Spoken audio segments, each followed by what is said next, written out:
So that looks pretty cool. We could play around with this as we go. But just to be able to see what this looks like as a shockwave, let's create an adjustment layer. So we'll call this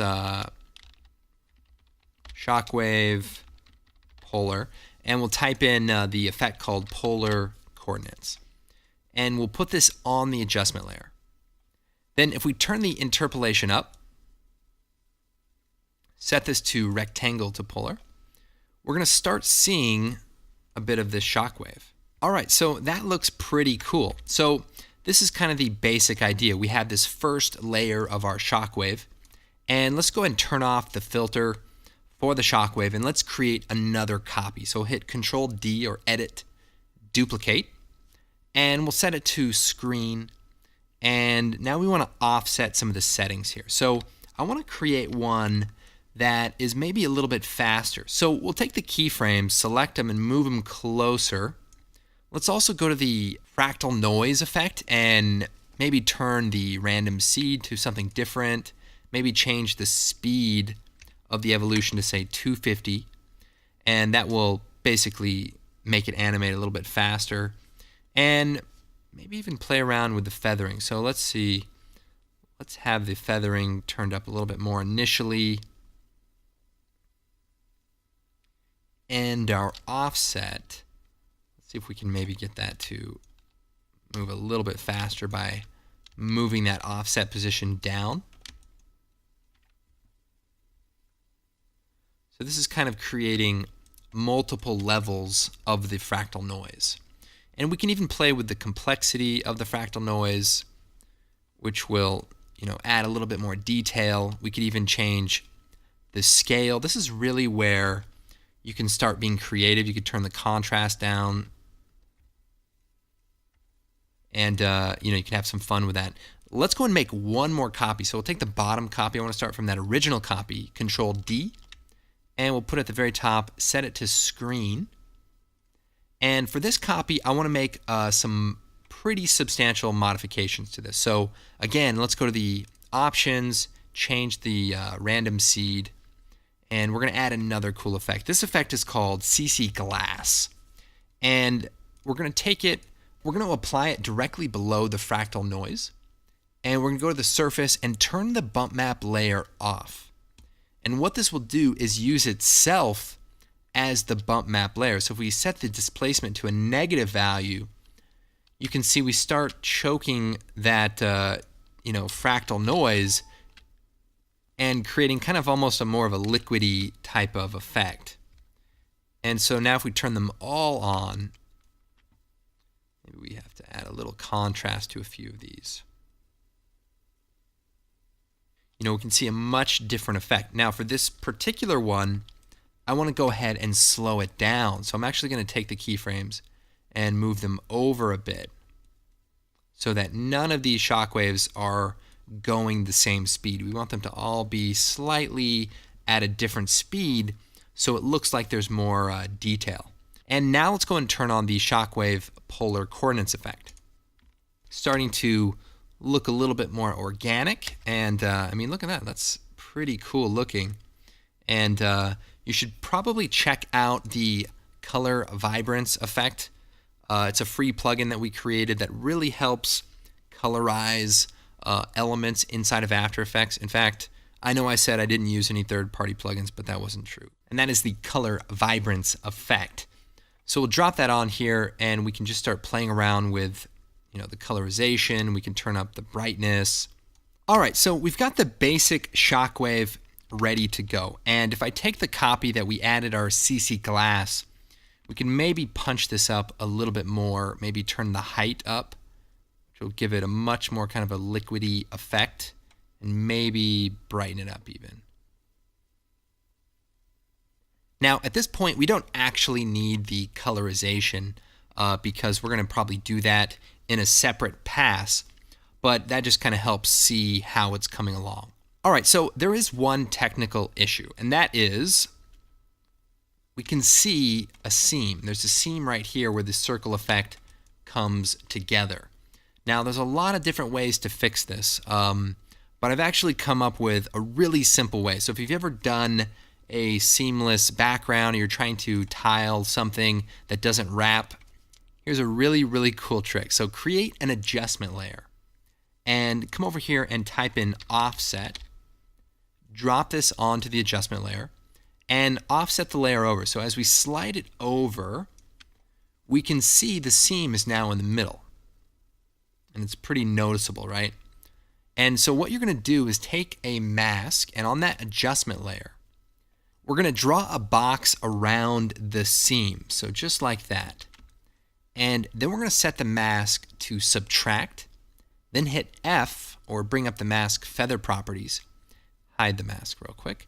And we're going to turn up the feather amount.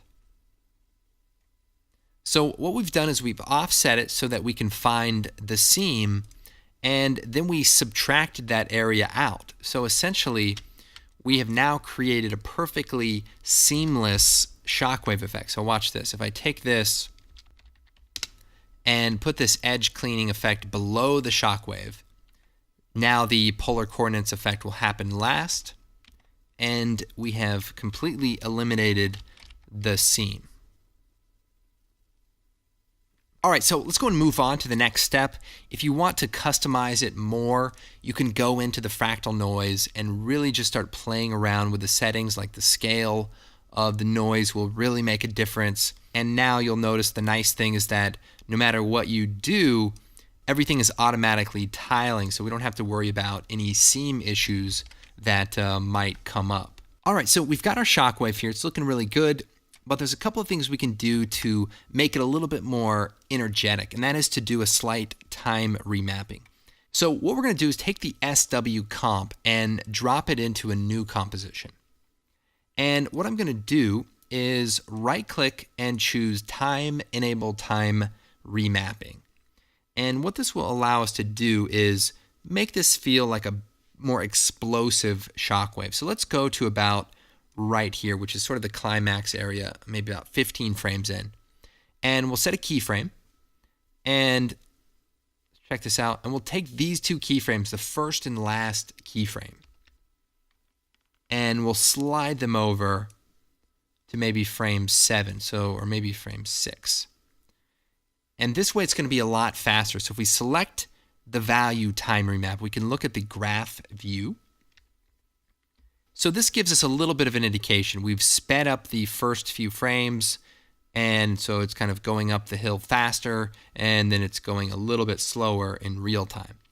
But what I want to do is smooth this point out. So what I can do, right-click and choose Keyframe Easy Ease In. And then if we look at the graph view, you can see that it's sort of gradually going into this straight line. But I'm going to tweak this a little bit. What I like to do is kind of follow the line and use the handle to sort of influence that velocity. So that looks pretty good. Maybe it's a little too fast, but it feels more explosive to me rather than it just sort of fading on. So here's what we'll do. We'll take these two keyframes, the middle one and the first one, and maybe we'll just move them over maybe 3 or 4 frames. 1, 2, 3. Page up, page down. We'll move frame by frame, by the way. And we'll slide them over. And let's go and take a look.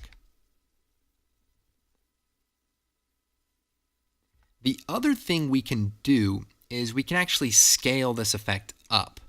So for example, I can take this point in time, hit S, set a keyframe for scale, go to the beginning and maybe set this down to 25, and maybe set an easy ease F9 so that it's going to slowly ease into the 100%, maybe even just kind of stretch that out so that it grows really fast and then slows down to the normal size. I think this looks pretty good, I gotta tell you. It's always a risk whenever you do a tutorial that it's not gonna look as good as you want it to because you're sort of doing it live, all the pressure's on, everyone's expecting it to be good, but I'll take good enough. I'll take good enough for sure. So once we have the shockwave, we're going to pre-render it out. So we have this basic shockwave. I know what you're thinking. Hey, that doesn't look anything like the shockwave in the example. Well, we're starting out with this one element, and then I'm going to show you how to combine it to create a really cool explosive shockwave. So what we're going to do is add this to the render queue, and I'm going to set this to QuickTime and Photo JPEG. You can come in here, click Photo JPEG, and just save it off someplace. All right, so I'm going to go ahead and just import that video right back into our own project. And so now I've got a QuickTime of that nice shockwave element. So now I'm going to drop this into a new comp, and we can start creating a more ambitious looking shockwave. So one thing I like to do is add a little bit of a sharpen. So an unsharp mask is going to really make this pop. So check this out. That's cool. And maybe I'll take a copy, Control D, set it to screen. We want actually to set both of these to screen because we're going to switch them around. And I'm going to hit the rotation tool. I'm going to rotate this, hit the S tool. I'm going to scale this. And I can even add a curves adjustment to just start modifying the contrast a little bit. So here we have two copies. And let's just preview that for a second. So that's cool. Maybe we'll scale this down even more, 40%. About like that. It's nice. And maybe we'll take another copy, Control D, and let's scale it up even larger. Maybe we'll add a little bit of a contrast curve. We could take the sharpening off, kind of dim this out a bit. And we always want to kind of rotate it as well so that it changes the angle. That's cool. Now, there's some other cool things that we can do to these radial effects. So for example, I could take this interior explosion effect and add the bulge effect. So if we type in bulge, drop that out here. And you can see it comes with some control handles. We can actually grab those, change them to the size of the shockwave. Let's just make sure it's a squared value, 190 by 190. And using the bulge height, we can actually pinch this effect or stretch it out into a more circular effect. So if we stretch it out, you're going to see this kind of like ring type of effect that you see from the original example I did. And maybe we duplicate it, rotate one of them, and maybe scale it down, and let's change the settings. So this is really where you just want to play around. So let's do like a negative value. We want to create that kind of stretched particle effect. So let's scale this up. But we want to try to maintain some of that stretching. So that's cool. Let's make sure this is squared, 130 by 130. Nice. And maybe we'll take one of these copies, scale it up a bit more so that they're not just a line. And again, this is really just about messing around. It's like rotating the effect, scaling it, layering it, adding, like a different contrast. Like this could just be some really highlight areas using the curves contrast. And maybe, you're building in some sort of micro detail. The other thing is that we can change the speed of some of these. So for example, let's duplicate that, Control D. And I know I'm going fast here. I'm really just trying to illustrate that there's no right way to do this. You just kind of play around. But what I'm going to do is time remap this to 50%, which will be twice as fast, as you can see. And let's scale it up a bit. We might play with the bulge settings a bit. And what that will do is kind of have that initial shockwave, but because it's so large, it's already huge. So let's keyframe the scale a bit. Hit F9. And so now we've created sort of like this double shockwave. So let's scale it down just a little bit. Maybe it needs some more easing. We could stretch that out a bit. Just want to keep looking at the animation. You want to kind of get a sense for its momentum. I mean, this is looking really, really cool. I think it's looking better than the example I actually spent time on. And here I'm just throwing this together. Let's jump into just a few colorization tricks. So let's create an adjustment layer. And we're going to use the color vibrance effect. And you don't have to use it. I don't know why you wouldn't. It's free. But if you want to just colorize it using curves, you can. I've done this in the past. You can just kind of play around with the color channels, and you can, it's definitely a good skill. You definitely want to be able to customize your colorization. That's looking pretty sharp. We're using color vibrance, right? This is 2014. So we're just going to change some colors here. We can turn up the brightness. We have the gamma to make it a little more punchier. And let me get the glow effect. I do want to have a glow before. Set this to screen. Increase that a bit. Maybe lower the. All right. All right, so this is looking pretty sharp. I wouldn't probably change too much. So I want to add some flying particles. So what I'll do is create a white solid. And we'll take the pixel poly effect. You guys know this effect. It's a classic. And we'll take a ellipse and we'll just draw a circle right in the middle. So let's see here.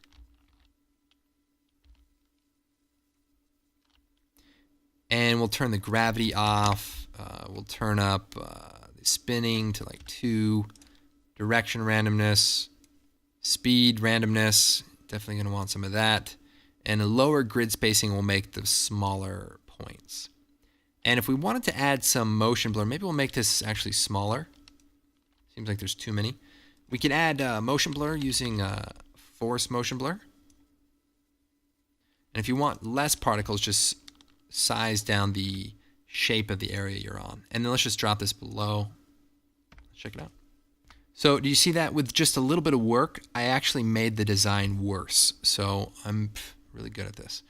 Maybe I would bring the speed down so that it doesn't outpace the rest of the design, and maybe just like a lot less particles.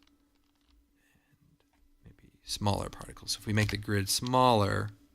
All right, so that's looking pretty fun. This is just a really fun effect, and I hope you guys like it. And you could really do a lot with it. So not to just keep adding on to it, but I took some fire elements from our Action Essentials 2-pack. So I just created a line of fire. And using the same technique, I actually wrapped it around a sphere or a render of a basketball. And that's pretty cool. You can just kind of see. We've got this nice cool ring of fire, and just added a basketball with element. All right, well, I hope you guys had a good time checking out the tutorial. Hope it wasn't too long. I just tried to make it as complete as possible. And of course, we appreciate your support. And although we have a Shockwave product that is for sale, we wanted to be able to show you guys something really cool that you could do on your own without having to buy stuff. But please check out our products page. If you see any tools or plugins that might help you out on your production, we really appreciate the support, and it just helps us do more of this stuff in the future. All right, thank you guys for watching. I'm Andrew Kramer, and we will see you next time.